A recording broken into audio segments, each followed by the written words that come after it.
Hi everyone, hope you're all well. Welcome to another Midnight Ramble, although very obviously not midnight. This is something that a few of you have asked me for, a video about how I get in and out of the car.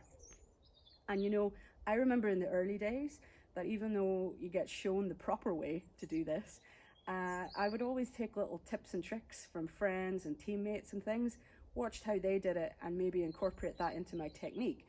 And you know, there are absolutely tons of YouTube videos out there showing that we all do this slightly differently. So what's another video? And if it helps you guys, then fair play, no problem. I find that the SUV height of vehicle is the best for me these days for my transfers in and out of the car. I used to have a sporty little Golf. I loved it. It wasn't the best for our really stony lane, but the big issue with it was the seats were quite low, so it was fine getting into, but getting out, you sort of were going uphill, especially whenever you go into town and you're dealing with, you know, curbs and maybe heavily cambered streets and things. That just became more and more of an issue. So, you know, if you're doing lots of multiple transfers in the day, you're going uphill for a lot of them, and your shoulders just don't thank you for that. So when I got this car, I really noticed a difference in my transfers, and I probably wouldn't go back to a lower car now. So I'll show you how I do this. I'll probably go a bit slower than I normally do because I'll talk you through it. And yeah, any questions, just fire them my way. I will tell you that I use a lanyard for my keys because I have learned too many times that when you drop just keys, they're very hard to pick up. So a lanyard for whenever you come out of the house, lock the door, rather than just putting your keys in your knee, popping them around your neck is just so much handier. And I also have a little, you know, one of the helping hands, a little grabber. I call her Gloria. I have Gloria the grabber, who is a foldy-uppy one that sits in the back of the net of one of my seats in the car. So if I do drop them, I can just pick them up dead easy. But yeah, that's just another little hack. So, okie dokie. So I just pull up to the car, pop my brakes on. I put my feet in first. Some people use them as a pivot to get in, and indeed I do that getting out, but I put my feet in first when I'm getting in the car. That's just how I find it the easiest to do. So I shimmy forward slightly, make sure I'm decent, because as most paraplegics will know, we tend to lose our trousers on the way, most in transfers. So you have to do a lot of checking of the brakes to make sure that the world isn't going to see more than they want to see. So yeah, I put my legs in, then I shimmy forward a bit more, and then I just swing in. Simple as that. So then I'll reposition myself. Again, make sure that you're not going to see more than you need to see. Now, whenever I'm traveling alone, I tend to put my chair in the passenger seat. If someone's with me, then they can put my chair in the boot or the back seat or wherever. But yeah, if I'm on my own, I put it in the passenger seat. So put my cushion in the back. And then I pull myself forward at this stage with the help of the steering wheel and the B-pillar.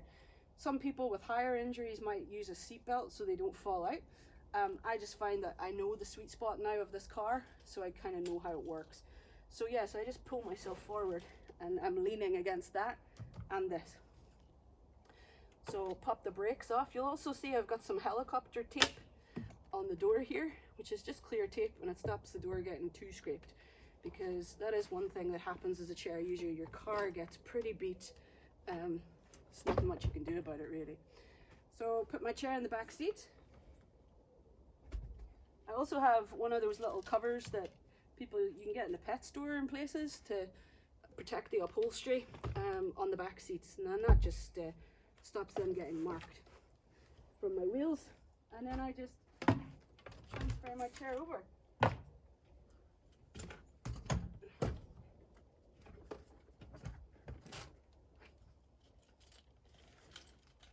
Pop the last wheel in the back.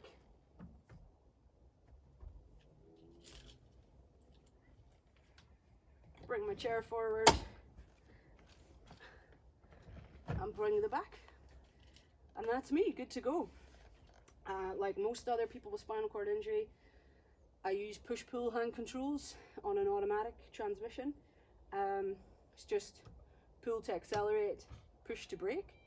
I have a steering ball. I don't really need the steering ball other than maybe at roundabouts. Kind of need to be an octopus at roundabouts.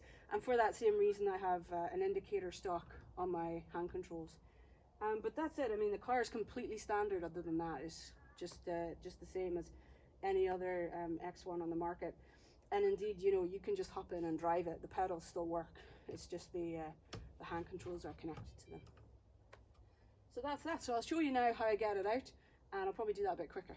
So just pop the chair back, put the seat back,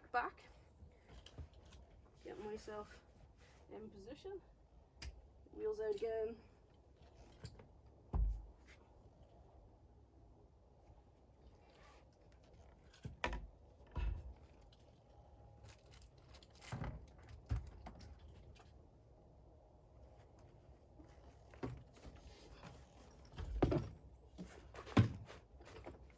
You hear that banging and stuff. Sometimes that happens. Sometimes you get the chair out of the car without any bangs, and sometimes you don't. But that's really just the life of a of a chair user. Really not a lot you can do about it. And as you can see, I'm still putting all my weight through the my shoulder sort of side here. Bring the chair to the side, pop the brakes on, grab my cushion and my cup of tea. Never forget that. And that's me. Now I do bring my feet out to come out. I don't know why, but I just find that works better for me. Let's do the brakes check again. Pull forward and then transfer.